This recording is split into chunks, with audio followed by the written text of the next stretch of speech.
You ask Tiger to calculate. This deals with linear inequalities with one unknown.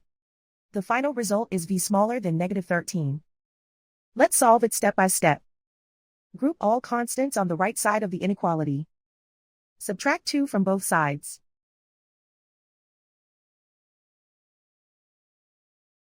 Group like terms.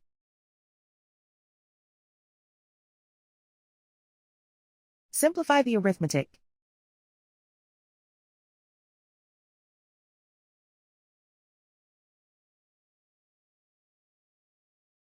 Isolate the v. Divide both sides by -5. Whenever you multiply or divide by a negative, reverse the inequality sign.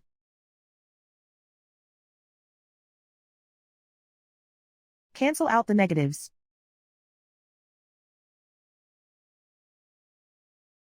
Simplify the fraction.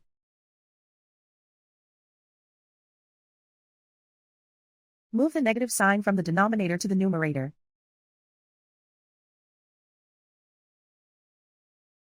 Find the greatest common factor of the numerator and denominator.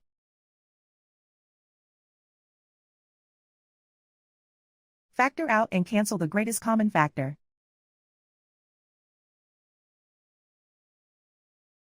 Plot the solution on a coordinate grid. And so the final result is v smaller than -13.